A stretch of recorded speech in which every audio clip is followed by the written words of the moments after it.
Good morning विद्यार्थी मित्रों। कक्षा 11 विषय हिंदी आरोह भाग 1 7वां पाठ है रजनी। कवियत्री का नाम है मनु भंडारी। ये एक पटकथा है। पटकथा जो नाटक के लिए या फिल्मों के लिए लिखी जाती है। ये पटकथा की शुरुआत में मध्यम वर्गीय परिवार का फ्लैट का एक कमरा होता है। एक महिला रसोई में व्यस्त होती है, घंटी बजती है, दूसरी महिला प्रवेश करती है जिसका नाम रजनी है। रजनी लीला बहन से कहती है बाजार नहीं चलना।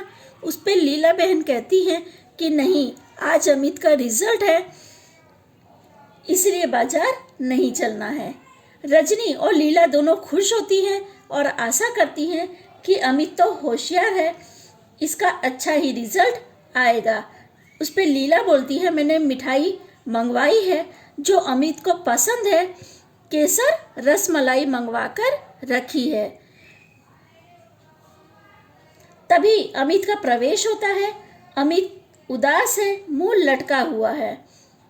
अपनी माता यानी अपनी मम्मी लीला को बताता है कि अगर मैथ का ट्यूशन रखवा दिया होता तो उसके मैथ में भी अच्छे नंबर आए होते।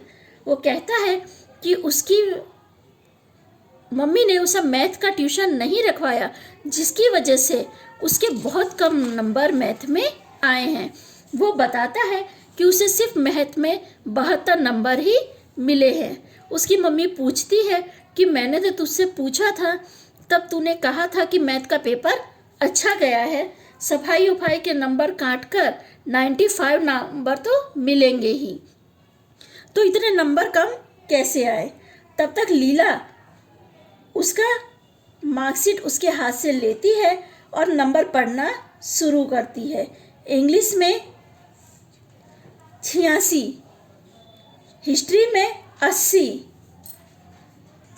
सिविक्स में 88, हिंदी में 82 और ड्राइंग में 90। सबसे कम मैथ में आया है।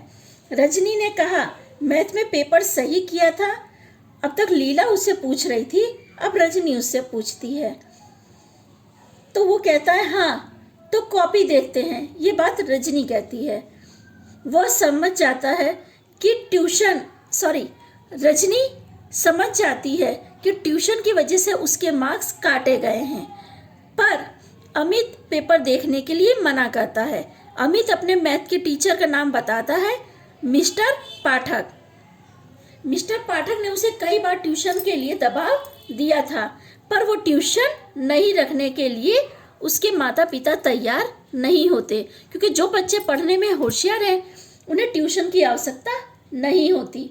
तो लीला क्या है, उसे ट्यूशन रखने के लिए मना कर देती है, क्योंकि उनकी आर्थिक स्थिति भी सही नहीं होती और ट्यूशन के लिए उन्हें एक्स्ट्रा फीस भरनी पड़ेगी, जिसके लिए वो ट्यूशन के लिए मना कर देती हैं। रजनी उसमें पूछती है कि मिस्टर पाठक के पास कितने बच्चे ट्यूशन के लिए आते हैं, तो अमित बताता है 22। साल की शुरुआत में 8 थे और पहले टर्म के बाद 15 और हाफ ईयरली के बाद 7 बच्चे और जुड़ गए। इस तरह वो बताता है। तो उस पर रजनी कहती है कि जो बच्चा पढ़ने में होशियार है उसे भी ट्यूशन लेना आवश्यक है। तो उस पर अमित कहता है कि अगर टीचर ने कहा है तो ट्यूशन लेना आवश्यक ही है, यानी जरूरी है। अगर टीचर कह दे तो ट्यूशन ना लिया जाए तो उसके मार्क्स टीचर काट सकते हैं।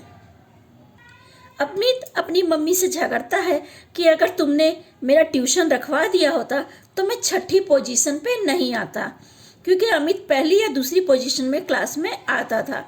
ट्यूशन ना रखने की वजह से और मैथ में नंबर काट लेने की वजह से वो क्लास में 6ठे नंबर पे आया है। इस पे उसकी आंख से आंसू टपकने लगता है। लीला रसोई में जाती है और रजनी और अमित के लिए शिकंजी लेकर आती है।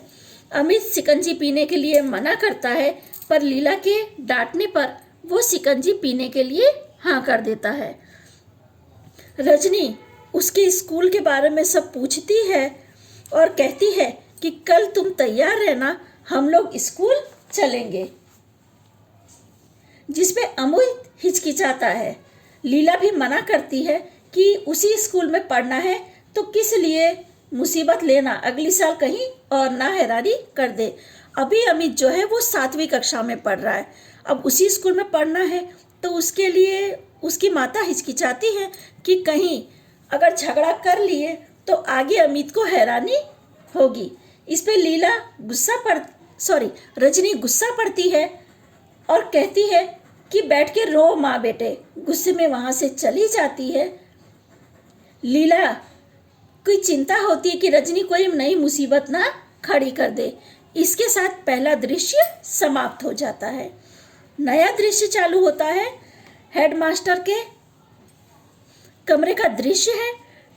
टेबल के ऊपर सामान है, दीवार पर पेंटिंग लटकी हुई है, एक अलमारी है, अलमारी में कफ और शील्ड रखे हुए हैं, यानी जो बच्चे जीतते हैं वो स्कूल में रखे गए हैं। मैप लटका हुआ है और हेडमास्टर का कमरा है।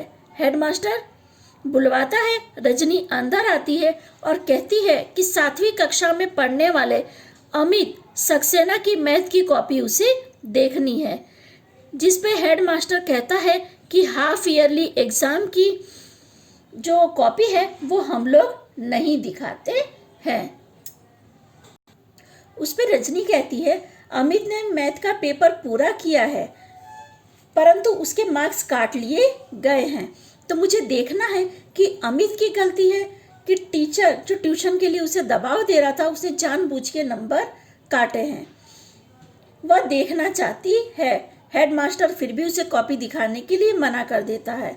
साथ ही ट्यूशन वाले शिक्षक जो पाठक शिक्षक थे उनके बारे में वो कोई शिकायत नहीं सुनते।